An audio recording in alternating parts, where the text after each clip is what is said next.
Good evening. Welcome to the July 7th meeting of the Board of Selectmen. This open meeting of the Town of Auburn Select Board is being conducted both in person and remotely, consistent with Chapter 107 of the Acts of 2022, which suspends the requirement of the open meeting law to have all meetings in a publicly accessible physical location. Further, all members of public bodies are allowed to participate remotely as long as reasonable public access is afforded so that the public can follow along with the deliberations of the meeting. For the public to join the meeting remotely by telephone, 1-408-650-3123 and access code 235-235-861.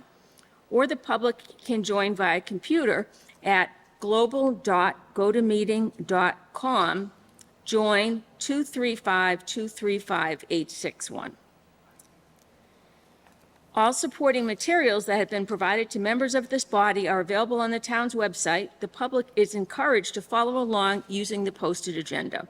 Please note that this meeting is being recorded by Auburn Cable Television. Now, why don't we stand for the Pledge of Allegiance?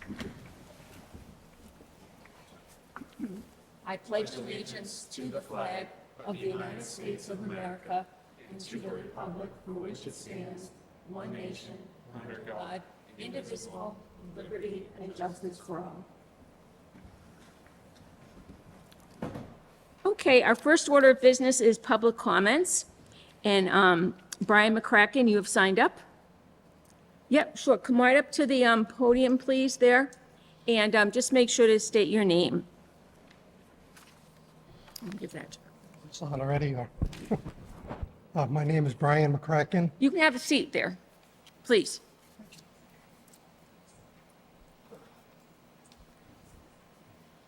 I said, my name is Brian McCracken. This is my first time here. I've lived in Auburn, 4 years now, approximately. Lived in Sturbridge before. But anyways, I'm here to represent some friends of mine and relatives, distant relatives who live in Penrose apartment housing on Tree Vine Avenue in Auburn. And I understand Penrose has two. Mary D. School is one of them. And the Tree Vine is actually two buildings, the old school and the newer one that they just built. Yep. And I visit there quite often because I have a lot of friends. And I don't live there, but I've been visiting them. But ever since they allowed people. My friend is one of the first or second ones that moved in there. So she's been there for quite a while. And I just see such deplorable conditions in that building. When it first opened up, there was a lot of issues. And some of them haven't even been corrected today. The electric bills, my friend was getting electric bills $300, $400, $500 a month. I told him, I have a house. I don't have electric bills that high. She kept complaining to the people, National Grid, and National Grid said, we read your meter. And that's all they would tell her. This went on for months. Finally, one of the representatives, Kate, she quit after a while. She was getting annoyed. Anyways, she took a picture of the meter that was supposedly her meter. Come to find out it wasn't. We also found out there was numerous people weren't even paying electric bills at all. I says, you're paying for somebody else that's below you. I was told when the fire department was here, not that the fire department came in and rearranged the numbering of the floors, and that's what screwed that up. That finally got straightened out. And then it was air conditioning and heat. They got the, what do you call them, heat pumps in the walls. They're not efficient in New England, as far as I'm concerned. And so many of them at that building don't work. They don't work. The air conditioners don't work, or they leak if they do turn them on. People below are getting their walls ruined, pictures that are ruined. There was one lady who was, I guess you want to call her complaining. She called up the office and said it's 104 degrees here. She has asthma. She kept pumping and pumping and pumping. because her air conditioning didn't work. She was told, well, we don't have parts. And stopped complaining. We'll do what we can do, what we can't. They didn't do anything for her, didn't provide her fans, oscillating fans, nothing, just basically stopped complaining. I don't know if her air conditioner's working out, and that's just one. I'm talking 6, 8, 10 people with these air conditioners and the heat combined. In the wintertime, there was people freezing their butts off because the heaters didn't work. They try to complain. They're worried about being evicted because several people, look into it, this is the truth, several people have been evicted. There's one that was a veteran. I know him. He was evicted because you relied on how much money you made. He didn't. It was in his paperwork. They didn't overlook it or whatever the hell they did. It was in his papers. He showed me. Yeah. He says, I can't fight it. I don't have the money to fight it. He got evicted. He was a veteran. And he lived there because of low income. There's a guy on the 3rd floor. I don't know how this town allows a building 3 stories up with handicapped people in wheelchairs. Electricity goes out, the elevators don't work. I was told, well, the fire department knows which ones are which, and they'll be the first ones to evacuate. Well, you got quite a few of them up there, either in walkers, wheelchairs, on the 3rd floor.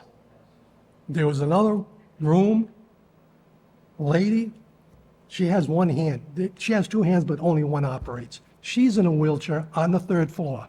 She can't open her door. She has to somehow kick it open because they're sprung. You open it up, it automatically comes back. So she's got a key, and she's trying to unlock it and push the door with her wheelchair.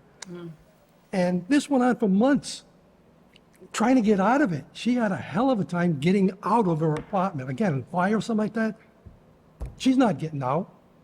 They finally decided they're going to put one of the touchpads on there. That took a month and a half, 2 months. They do a little bit, a week, 2 weeks go by, they come back and do a little bit more. Oh, we don't have the parts. And these heat exchangers, I keep going over that, but it's just mind-boggling. 104 degrees and people can't get air conditioning. They're paying rent. It's just mind-boggling. And I wrote down some other stuff too. Oh, in the wintertime, the road out there, they do a terrible job plowing, sanding. The walkway is all ice. People are slipping. And the other thing is, I don't know what they did, but there's cement and then there's bricks.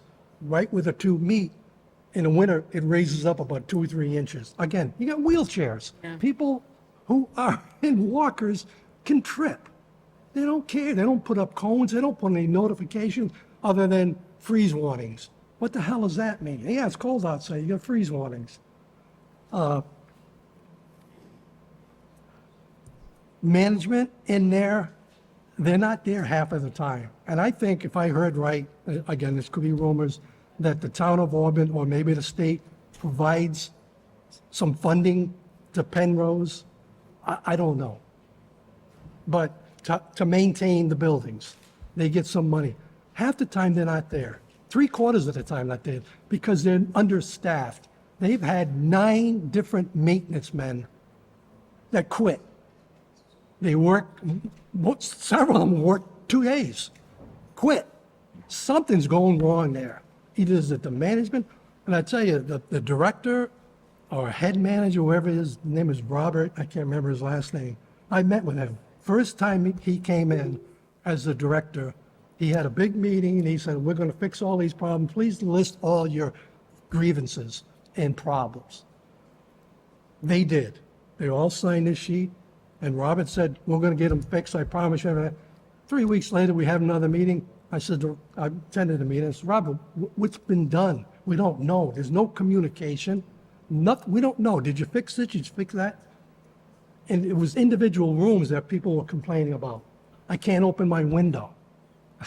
I can't open the door. The community center that all of them congregate in because they can't have air conditioning, and they have air conditioning there. The daughter goes outside, has benches out there, they want to sit out there. For the longest time, you had to prop the door open. Because if you went out there and locked behind, you couldn't get back into the building. There's several entrances like that. They finally fixed that one, just, I don't know, maybe 6, 7 months ago. But that building's been there, what, 3 years, 3.5 years? And they're just fixing that now? And the fire department even complained about, you can't prop these doors open. So they got reprimanded, the residents, for propping the door open with a rock. The stoves. These stoves are supposed to be, I don't know, senior quality, whatever it is. They have black tops on them. They don't heat up very fast. But you can't tell they're on. There's no indicator lights. And once they heat up, you turn them off. You don't know if they're on or off until you touch it and you burn your ass off, or you put something on and you forget that you cooked something, you burn it.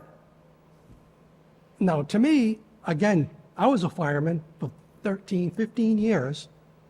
That's a hazard waiting to happen. I mean, what the hell, it's the little Tinker Toy ovens with a light bulb. They work better than those ovens do and stoves do. There was another guy on the 3rd floor, no legs, in a wheelchair. He was there for about 2 years. Never complained. His name was Tony, and I was talking to him. I said, Tony, what the hell, you sweating your butt off? Oh, my air conditioner's not working. I went out and bought him a fan. 2 months, he never had air conditioning. He was shirt off, sweating his ass off. He just died the other day. He was living in Penrose. They took him out of there in an ambulance. He never came back. He died. Now, was it the heat? Was it the air conditioner? I don't know. But somebody in this town, I don't know who to go to. Is it human resources? Is it abusive of senior citizens? Something needs to be done. Our town manager would like to say something here, too. Yes, please do. If I can, thank you for coming tonight. I've been working closely with Senator Moore's office and also our health department on some of the issues and complaints that have come our way regarding JB. As of last Thursday, we didn't have any complaints about Mary D. But what I can ask you to please do is if you have anyone that lives there that has any complaints, to please go to my health department, the Town of Auburn Health Department, because we take this very seriously. We're also scheduled to meet with Penrose management. I agree with you, there are some management issues over there in regards to hiring staff and things like that, but you do have a place to go. They do, the people that live there. Hey, they're afraid. They are actually afraid. I talked to them today. I talked to a few of them. They're afraid because they've seen people being evicted. There's a woman being evicted. She hasn't got a notice yet because she called up at the 104 and she was on the puff. And she said, listen, if my daughter talked to me that way, I'd slap her. She took it as a threat. I said, no, you wasn't threatening her. You said if my daughter talked to me that way, she said, well, they're going to evict me. And I can give you her name if she wants me to, but I don't want to unless she says give it. But Well- I appreciate, but it was the same thing with the manager, the director that came in. Promises, promises, promises. Weeks, months, years go by. Nothing gets done. And nobody knows what's happening. Nothing. People are walking in and out of there. Is anybody doing anything? But does anybody know anything? I saw a guy over by the reservoir out there with signs. He was on Facebook, and he was complaining he had signs out there. They're going to evict him. He said, but I'm not going down. I wish I knew his name. I would tell, come with me. He is adamant about how he's being treated. He wanted to move from the 2nd floor to the 1st floor. And because he bitched about something that was going wrong, they said, no, you're not getting on the 1st floor. It's like a Gestapo there. It really, truly is. I'm glad you are bringing these concerns up because, like I said, our town manager has a meeting scheduled already, and she can follow through Is with that. anybody from that building going to be in that meeting, or is it just management? And At this I mean, point, I'd like to go to the meeting. yeah, I think that they're going to try to find out what they can do. Madam Yes, Chair, yes. if I may. Yeah. Thank you for coming Yeah. and bringing this to our attention. I remember last year, before the summertime and then also in the wintertime, those same sort of complaints were on social media, and we had asked at the time that town administration follow up with Penrose and with the residents and follow through both the health department staff as well as inspectional services and other DDIS departments. And we had asked that not only do that one meeting, but go back, make sure they are actually implementing the promises that were made at that meeting. Can I just ask for, I'm glad to hear that town administration is following up on this and staying on top of it. Madam Chair, if I may, if it makes sense, is there an opportunity to get a report back to the board on the things that have occurred, the meetings that have taken place, and the steps the town is taking to protect these residents? Most of them, I think all of them who are senior residents, several of them are low-income residents, sort of the most vulnerable in our populations. That I want to make sure that we're doing everything within our power, knowing that it is a private developer, private building, but there are certain levers we can pull when it comes to building codes and inspectional services and fire compliance and law enforcement, public safety compliance, and make sure that we're doing everything we can. So if it's possible to, at a future meeting, to get a detailed report back and put that on the agenda so that we can discuss it, I'd appreciate that. I mean, it's almost like senior abuse. It really is. It's not only fire issues, it's not safety issues, it's senior abuse. Senior citizen abuse. And I would say if there are any veterans having problems, we have a veterans agent in town that could hopefully give them some assistance.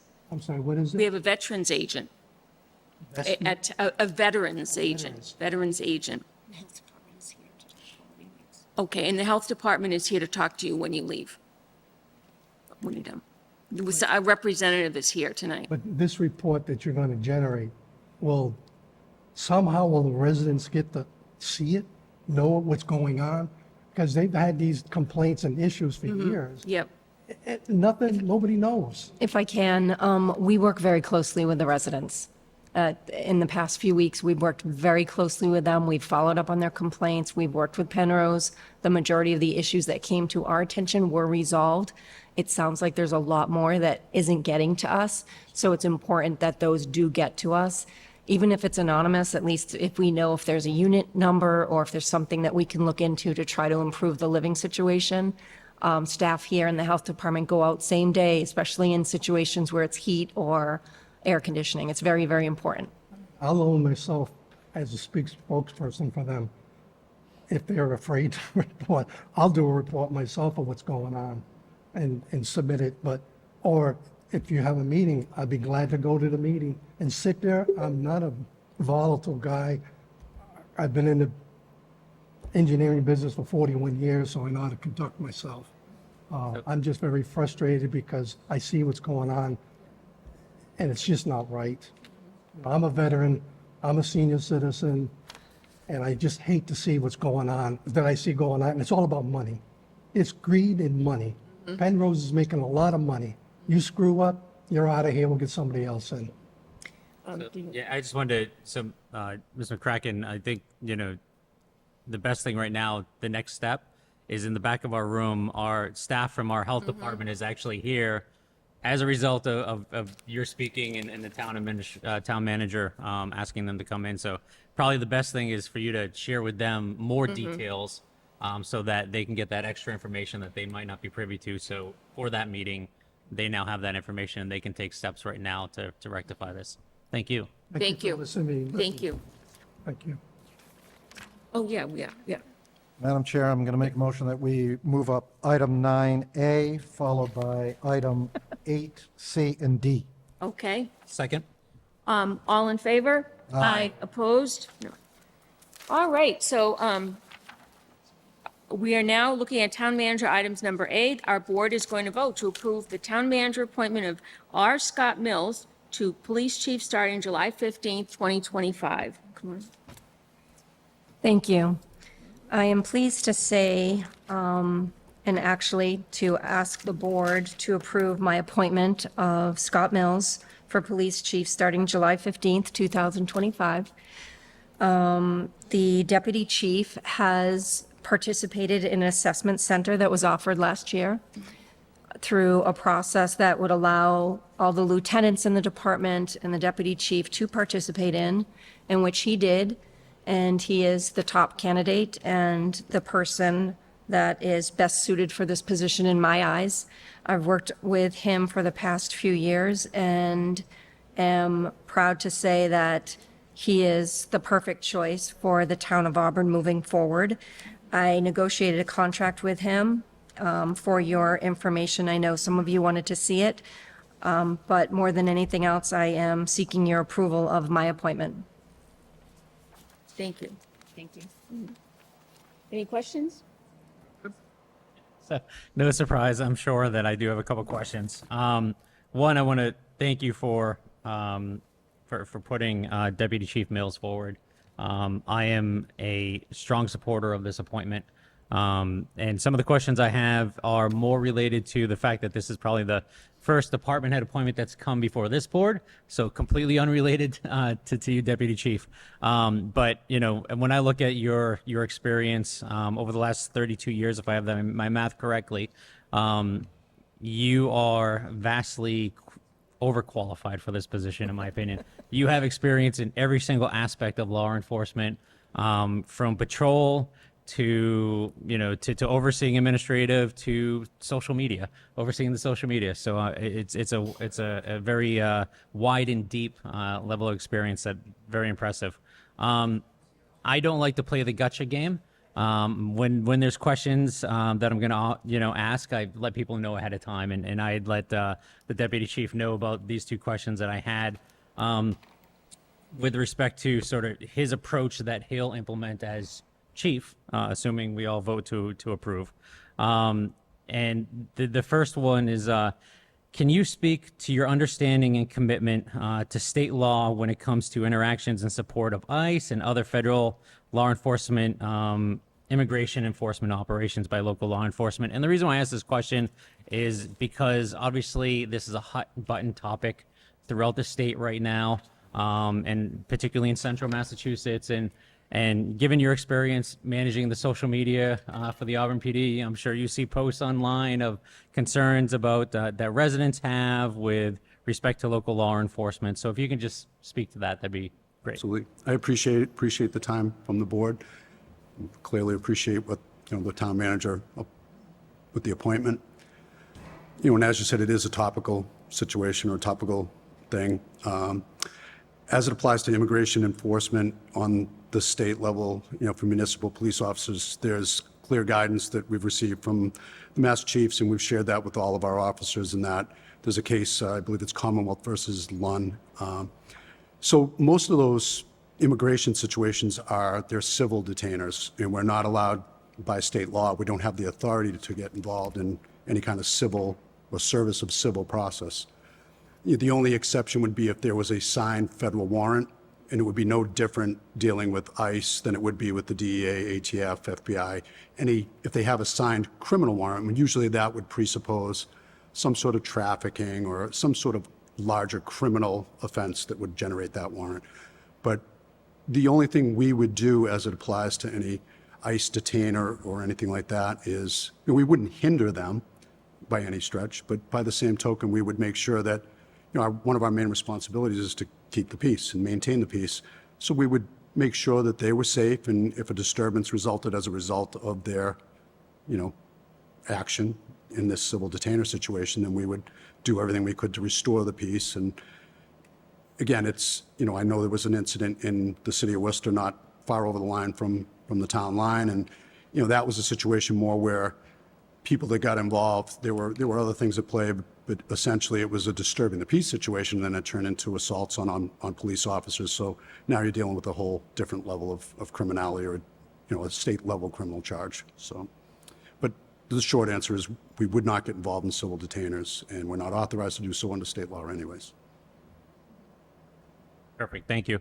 The other question that I'd sent earlier was, can you speak to your thoughts on and commitment to community policing, and sort of the nuts and bolts operations of local law enforcement, like traffic safety, community service, school resource officers, et cetera? Sure. Thank you. I appreciate that. Going back to even the 1800s, and Sir Robert Peel, right, invented or fathered, I guess you could say, community policing. And then it was something that was spoken to or alluded to over the last several hundred years, I guess, or a couple hundred years. And under President Obama's administration, there was a 21st century report establishing like the 6 pillars for law enforcement. So essentially just what the correct building blocks are. And, you know, Robert Peel said that the public, the police are the public and the public are the police. So in essence, what that speaks to really is just like a synergy, right? A synergy between the police and the public. And you obviously want to be good citizens within the public, and police work is a service industry. And sometimes people get excited, or, you know, they sign up and they think, oh, it's cops and robbers, or it's, you know, adrenaline rush. And it can be some of that, but essentially day to day, it's a service-based industry, and you're providing services to people that need them. And as it pertains to this community, I mean, our main charge besides maintaining the peace is, you know, enforcement of the law, right? And law enforcement and the safety and well-being of everyone that lives in the town, visits the town, has a business in town. And we want to make sure that those things are at the top of our list. And you know, the partnership with the community, you referenced, you know, that I had started our social media accounts in 2015, I think it was.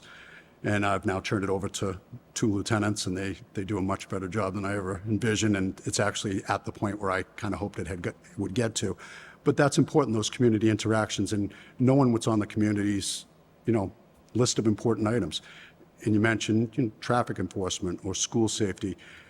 And the priorities that we have had over the last several years, 3.5 years under this chief, and, you know, under the outgoing chief and myself, you know, we prioritize traffic enforcement because day to day, it is the #1 most spoken about and complained about thing that we receive the most email about, you know, or comments on any of our social media platforms. Traffic enforcement, you know, obviously school safety. We doubled the amount of school resource officers that we had. We had none when we started in 2022 together, and we have 2 now. And they're divided amongst the school, you know, each have their own responsibility areas within the schools.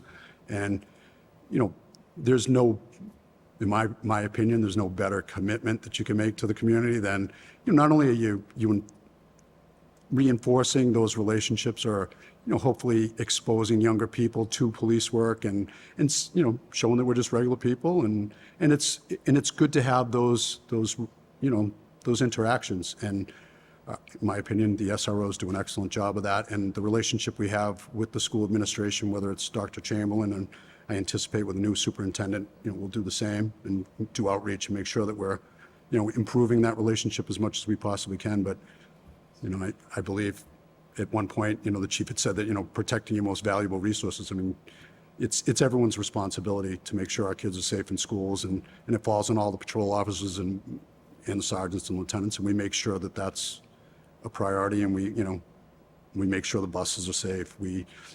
It's pretty comprehensive. You know, and then beyond the school safety, beyond traffic, for us, another priority is, you know, investigations. And you saw from my resume that I was a detective from 1998 to 2002, and then I went back as a supervisor from 13 to 22.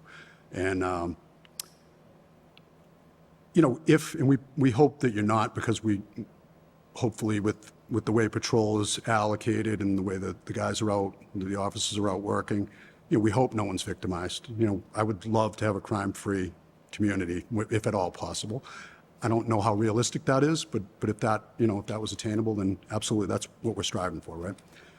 But if you are victimized, whether, you know, personally or as a business, we're going to do everything we can to investigate that crime, and we're going to be as tenacious as we possibly can. We're going to exercise, you know, every available resource, and, you know, we're going to share that information. And there's video surveillance and video, you know, images everywhere. So our detectives are doing an excellent job currently, and I expect that will continue. And, you know, they're, again, properly led, properly resourced, and properly supported. So we're going to get excellent results. And I don't believe that would change. And that would be another point of emphasis, is to make sure that any crime that is reported is thoroughly investigated and with any luck solved. Thank you. Thank you. Madam Chair, I just have one other question. That this question, I apologize, did not send in advance. Is spurred by a discussion I was had coming up in the elevator.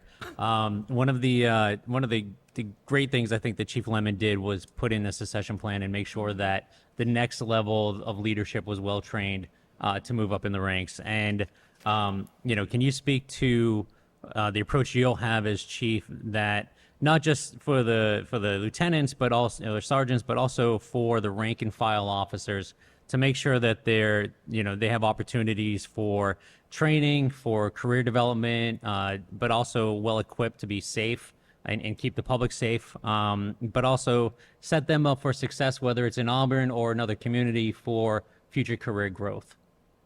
It's a great question. The emphasis on true career development is something that, it's a personal thing to me. It was never really codified at any point. If you want to become a detective, what do you need to do? What classes do you need to take, and how much time on the job, and those kind of things. So one of my initial hopes within the first 90 days is to sit down with every police officer we have, brand new or experienced, and just talk to them about where do they, where are you now? I know where you are now, but where do you want to be? And, what aspirations do you have? Do you want to pursue a specialty, bless you, do you want to pursue a specialty type assignment, whether it's school resource or traffic or investigations or similar court, something like that? Or do you want to pursue like a promotional track where you move your way up through the ranks through sergeant, lieutenant, and, hopefully deputy chief at some point, maybe even chief? So I think that's important, to sit down and just talk to people. I mean, we're not so big that you can't, have a conversation with, anyone that works here. And I know later on that Officer Walker's on the agenda for our summer send-off, formerly known as National Night Out, but we moved it. And those kind of events are super important. And every police officer has their own niche. And, Officer Walker and his team have done an amazing job setting up that event specifically. But again, find out what is important to each person. Find out where they want to be. Not promising anything and not saying that definitively you'll go this way, but here's the path that you can pursue. So if, regardless if you end up attaining that position or not, during the course of becoming ready for that, you've gone to X amount of training or certain specific training. You're only going to be a better police officer and a better, provide better service to the community. So career development is immensely important. It's because if you don't think you have a future, or, I'm just going to answer this call and that call for the rest of my 20, 30 years, then, it doesn't give you any real hope. So that's definitely something that I want to dig down on and emphasize for sure.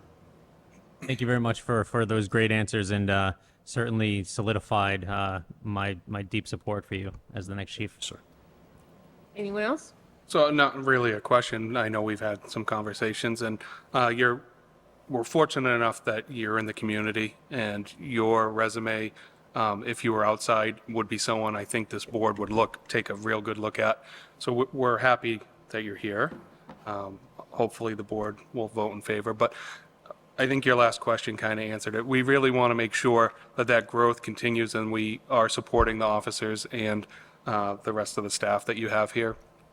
And I'm confident your history will help them grow as well, knowing how wide and deep your background goes will help almost every person in the department, which is not always seen. The administrative piece is something that not everyone can do, and we understand that you have that history. So I am happy to support you. So thank you. As I mentioned, as I mentioned to you earlier, I'm definitely a student of leadership. I attended FBI leader classes. There was a series of 1 week courses over 3 different courses, and I kind of got bit by the bug and became a student of it. Really did some extensive reading, and as I was saying to Mr. Chambers earlier, the whole goal of any leader obviously is to create a group or a team that outruns you, that more or less makes you irrelevant, and create leaders greater than yourself, and have them strive, for more than what you have accomplished or can accomplish, and be open to the ideas. And there's nothing saying that the newest patrol officer can't come up with an idea that's absolutely worthy of, implementing and sharing. And we have a lot of bright, talented, forward-thinking people. So why not why not use those people, and use what they have and make the whole organization better? So, Madam Chair, I'm going to make a motion that we confirm the town manager's appointment of, Second. So we have a motion and a second to confirm the appointment of Deputy Chief Mills to Police Chief starting July 15th, 2025. All in favor? Aye. Opposed? All thank set? you, I appreciate it. Thank you Thank very you. much. Thank you.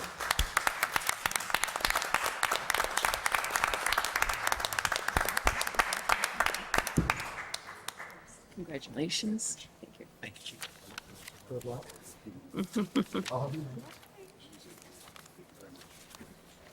Thank you.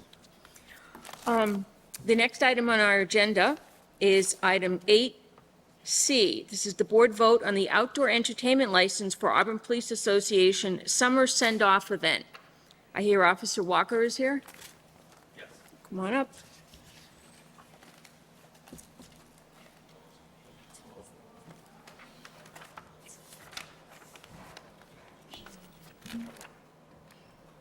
Good evening, everyone. Hi, Oh, absolutely. please, yeah. Thank you. So I'm here just to present, I know Chief Mills now. Chief mentioned it briefly just regarding, we kind of rebranded from National Night Out to Summer Send-Off. So it's very similar to last year. The whole idea of Summer Send-Off is just a big community partnership event. It's free to the community. We're going to have bounce houses, touch-a-trucks, dunk tanks. We're going to have different vendors there, different booths set up. We're going to have canine demonstrations. The drone unit, mobile command unit from the Worcester County Sheriff's Office is going to be there. So it's a really big community event. Let the community come out, see what we do, offer some services. We're going to have different preschools there as well, holding some different games and whatnot for children. And the only thing that ends up costing money is just the food trucks if people are interested in food. That was the only thing that ends up getting a cost to it. So, but other than that, it's a completely free community event. We just wanted to present it to you guys. And Great, thank you. Yeah. Questions? Not a question, but more of a statement. I've enjoyed it. The last couple of years you guys have done it, and I like the continued growth and definitely support this. thank you. Yeah, I just wanted to give kudos to you and your team for putting this together. I think this is a great community event, a great way to do that community service that we were just talking about, and have police interact and law enforcement personnel interact on a very personal level with the community outside of law enforcement action, and have everybody understand that everyone are people. We're all members of the community, and this is a great event. So thank you for putting this together. Oh, thank you. I appreciate it. Questions? unless there's public comments, I'm prepared to make a motion. Are there any public comments regarding this license? The event? No. Okay. Madam Chair, I'd make a motion that we approve the license, subject to our usual verbiage. Second. All in favor? Aye. Opposed? No, we're all I set. do have one question. Yep. Do we need to vote to waive the fee, or because it's a town organization, is it already waived? If not, I'll just make a motion that we waive the fee because it's Yep. a charitable organization. Second. Okay, all in favor of waiving the fee, say aye. Aye. Aye, opposed? No, we're all set. Thank you very much. Thank I you. appreciate it. Thank you.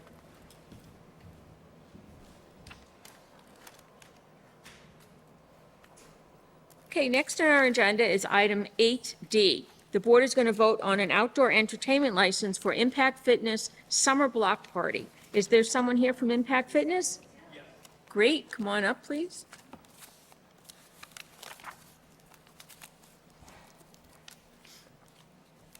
Hi. Can you tell us about your event?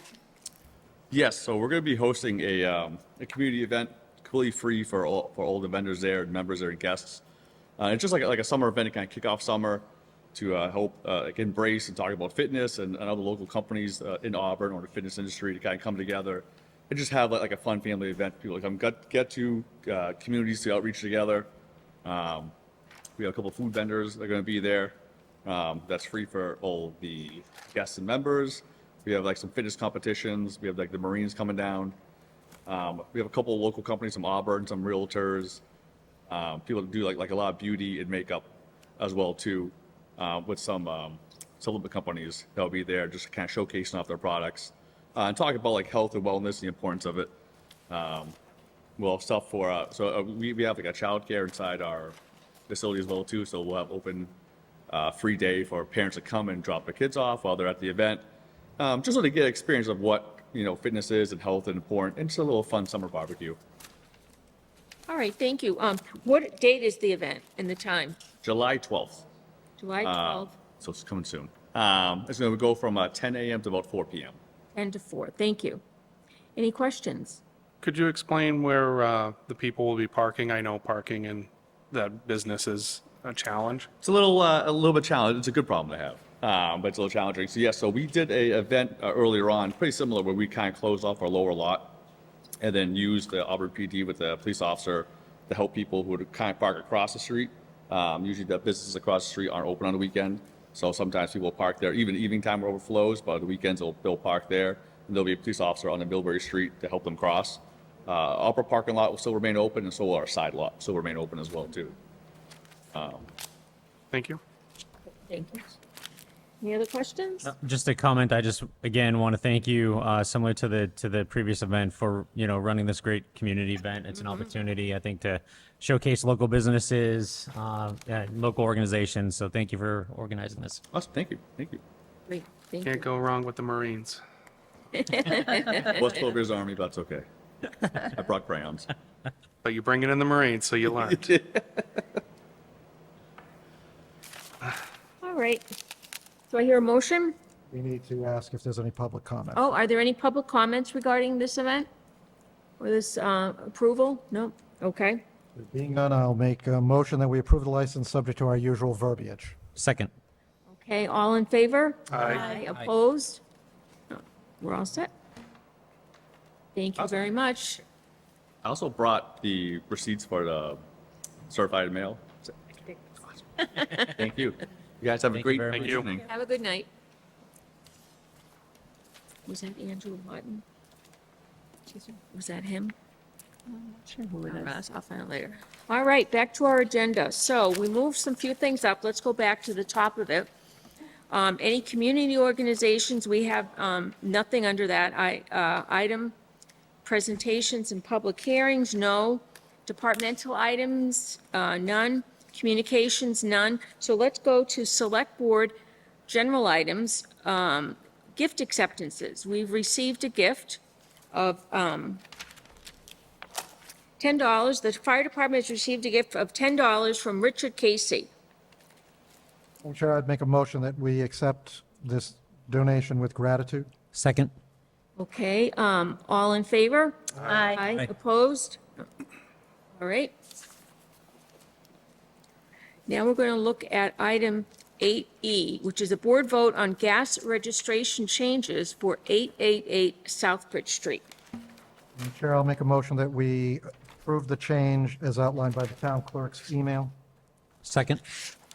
Any public comments, any questions? Okay, all in favor? Aye. Opposed? No. All right, now we're going to look at item 8F, discussion and possible board vote to approve proclamations. Address change before that. Oh, I beg your pardon.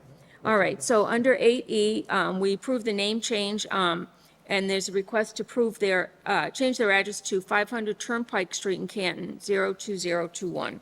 Madam Chair, I will make a motion that we approve that based on the town clerk's email to us. Second. Okay, all in favor? Aye.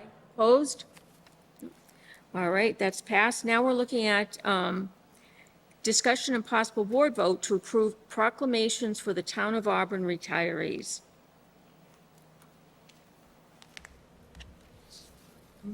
So I don't know if you want me to. Sure. If I could speak to this one. Yep. There are times that we have town employees that retire, and typically the board would request a proclamation, and the timing doesn't always work out with the board meetings. So I was wondering if the board would vote to do a proclamation for Auburn, Town of Auburn retirees, and then so that it can be done and signed at their next meeting so that it isn't held up for, because we just ran into this now, and that way we're able to plan ahead and get the proclamation done ahead of time. I understand. Thank you. Questions? Not a question, just a comment of support. So I had brought this up via email specifically for Chief Lemon, who was retiring, and this may be because I myself am a public employee for a different municipality, but I've always felt that there's a certain level of employees that whether they start the career or they enter halfway through the career, when they're retiring from a community, they're part of that community. They have dedicated their life to that community, whether they live there or not, building the community. They're as much of a part of the community as someone who lives in the town. And I think that it's important for us as the board to provide recognition of those employees and to thank them as they are retiring. And we can't obviously go back to every employee who is retired recently, but I think moving forward, it'd be a good thing for this board to take a minute and recognize employees who are retiring from the town of Auburn. Obviously, as the town manager said, there is always an issue sometimes with timing, especially during the summer months where we only meet once a month. The person could be long retired and on the Cape or off to Florida before we meet to do a proclamation. So I'd like to see some sort of system put in place where a proclamation can be drafted upon their announcement of retirement and signed by us, maybe at the same meeting where we're approving it, instead of 2 or 3 meetings later on after we ask for a proclamation, one is written and then we sign it.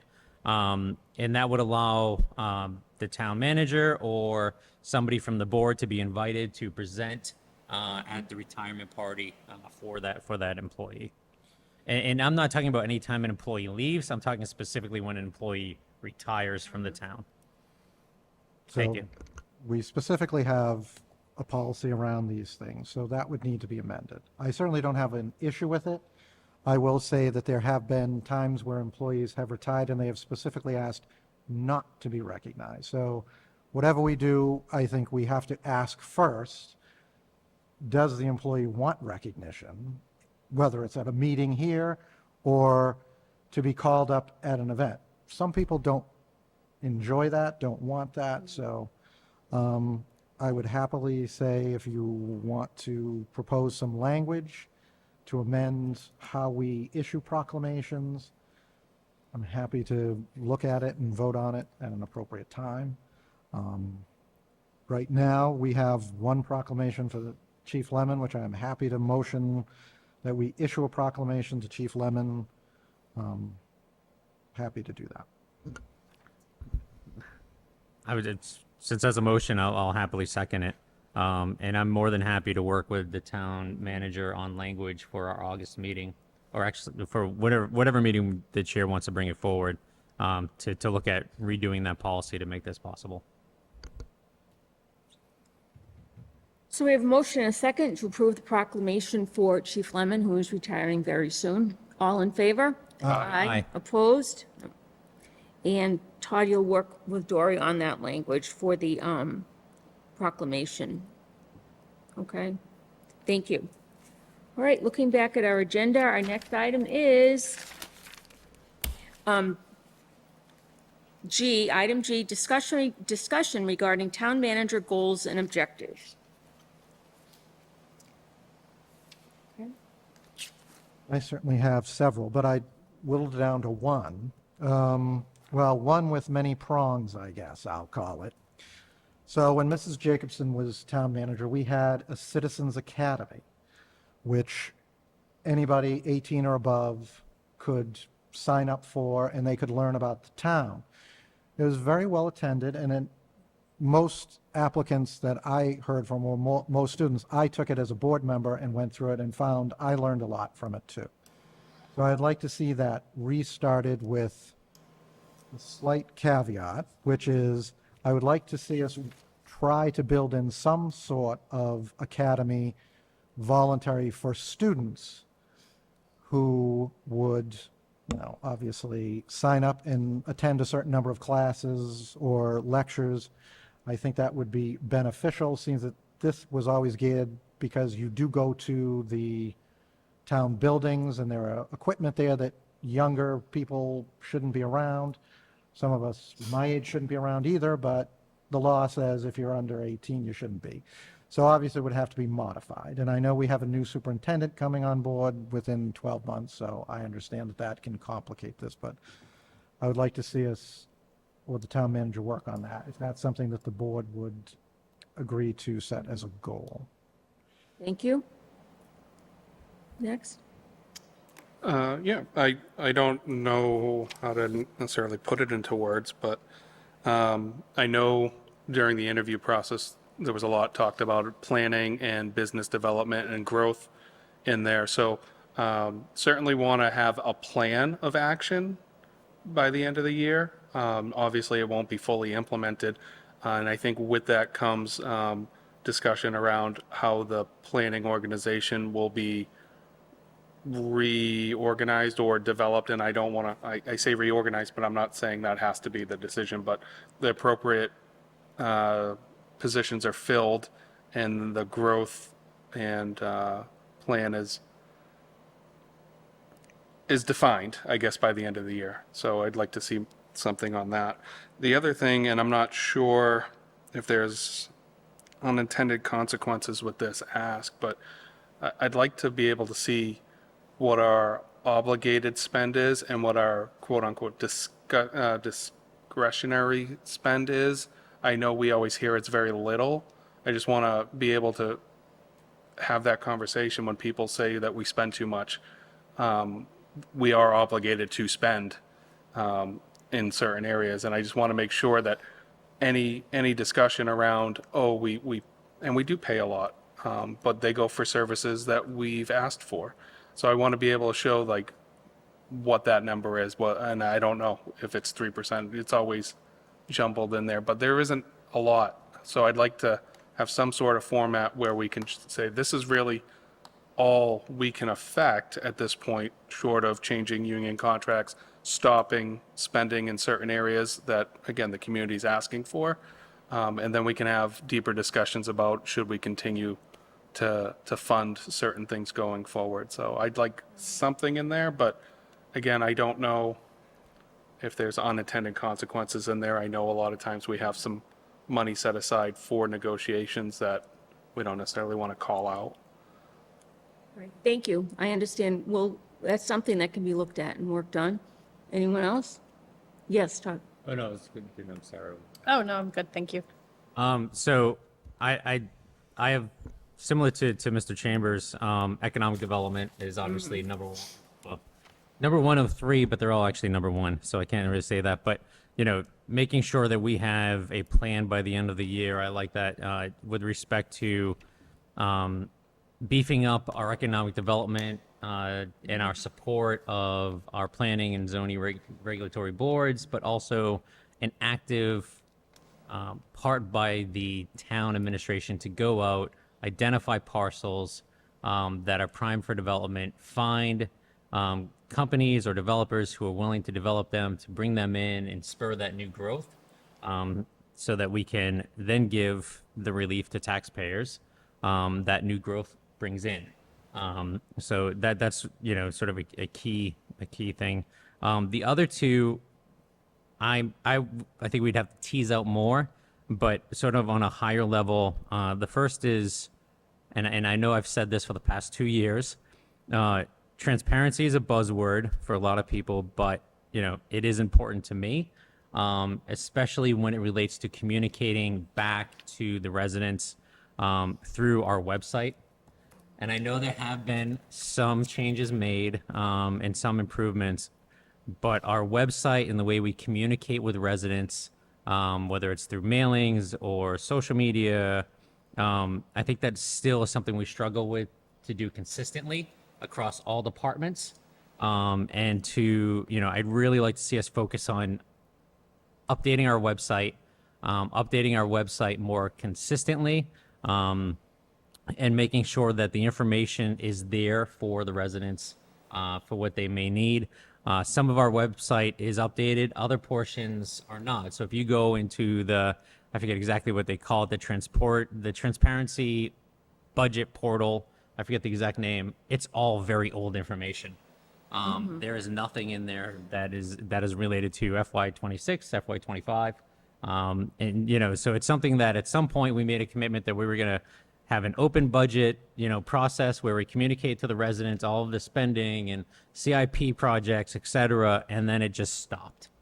And it's not only not a good look for us to stop communicating that, but also to leave the old information up and it's not a very good look that we're just like, we started this, we don't think it's important anymore. And, as a resident, when you go there and you look and you see something from 2020 or 2021, that sort of communicates that the town doesn't think that they are accountable to the residents. And that goes into the second thing that I think I would have to tease out, how you would actually quantify this and achieve these goals, but customer service. Working in retail before I went into public service, a large part of the job of any public servant is you work for the public, and there should be a strong customer service aspect. When residents call up, they should get, callbacks. When they email concerns, there should be a response. And even if it's I don't know, let me get back to you, but then you have to actually get back to them. And I don't, I can't speak for everybody up here, but I know I get questions via email and social media and phone calls of saying, residents have called into this department asking about a problem and aren't getting a response back. And they only get a response back when one of us elevates it to the town manager, who then pushes it down to the department head, and suddenly there's an action back. And I'm not saying it's, all public employees. I'm not saying it's all departments. But it's large enough that I think that there needs to be a strong focus on, this is a new opportunity with a new town manager, a relatively new board, to do a reset on customer service and making sure that residents are receiving appropriate and timely responses from the citizens who they serve. Okay, anyone else? Would you like these requests be in writing sent to you? Or are you okay with this? I'm okay with what I Okay. have. I All have right. the notes. If the Okay. board wants to put them in writing, that's fine, but I have them. Okay, thank you. So, I don't think we can talk about this in 2 weeks, because our agenda in 2 weeks is probably, well, we'll see. Maybe we'll have some time to discuss it in 2 weeks. I'm not sure, because I know we have that hearing too at 7:30. So I'm not sure what else is going to happen between 6:30 and 7:30. But if you want to write those up, please. And then you just get those to us, and we could make sure we review them, make any adjustments or changes. So maybe we could wrap it up in 2 weeks. Okay? Questions? It's more of a statement. Again, I think as Mr. Crane said, it's hard to quantify certain things. I want to leave the room that you can have creative ideas on that, but still understand that we're working towards a long-term goal for that transparency. And again, Mr. Crane's solution or the way he would grade it might be different than what the rest of us would see, but to me, it's about setting the objective of, by the end of the year, we'll have something in place, whether it's a metric or a process that shows that we've improved. Or I know, like I see on social media from the police or the fire department, calls logged, this is how many we've done.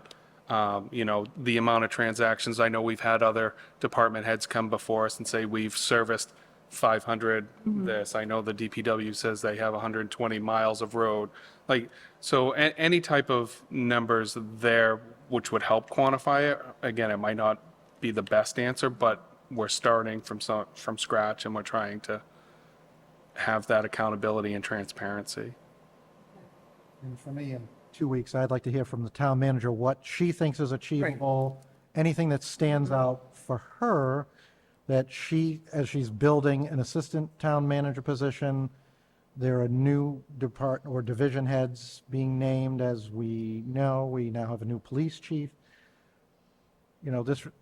has always been treated as a negotiation, a discussion. It's not, Right. we say this is what you do. It's really supposed to be some give and take. And I like all of them, but realistically, we can't achieve all of them.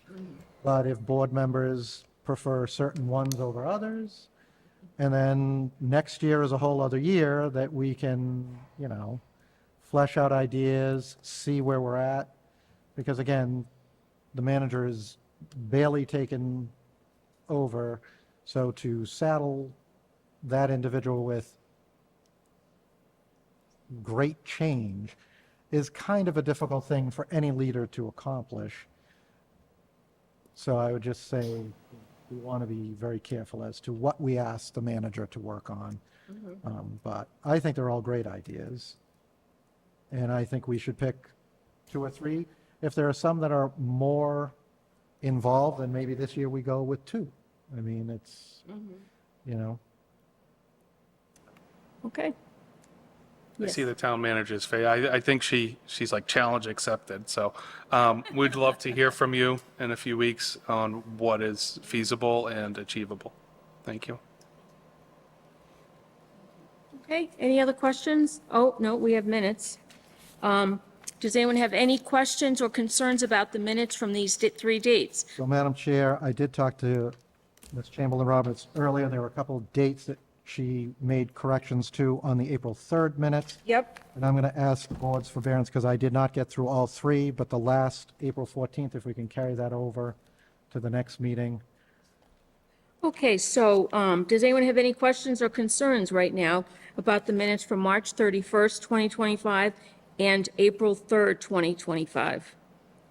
No questions? Okay, they're accepted as presented, and we'll look at the April 14th minutes in 2 weeks. If we can just have those corrections noted for the record. Okay, anything else? At some point, I would like us to discuss having an open house for the town manager sometime in the fall so that residents have an opportunity to meet her and put a face to a name and perhaps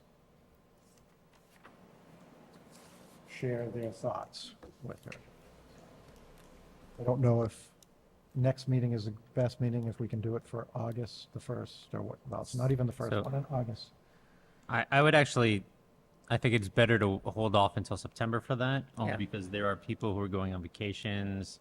You know what I'm Those saying? types- is To for us to discuss. vote to Okay. do it. Oh. To have I a did- discussion, not to, no, I said fall. That was my do- first thing. Do we need to actually vote to have an open house? Well, or- we got to expend money and things of that nature. I don't think we need to vote. I think it's something, I would but like it's some, us to do a vote so that we set a precedent, so future boards see how it's done, shall we say. May right. may I ask the status of the 40B training? I know we were getting that scheduled. Has that been scheduled and have people been notified? So that's a very good question. We were not able to get Judy Barrett to come for the 21st. We're working to try to get someone from her, from the state to come in her place for the 21st.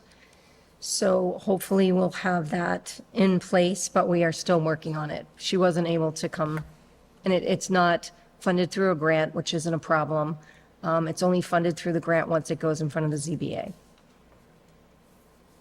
All right, more to come. Thank you. Thank you. All right, Motion to adjourn, Madam Chair? Second. all in favor? Aye. Aye, opposed? Thank you.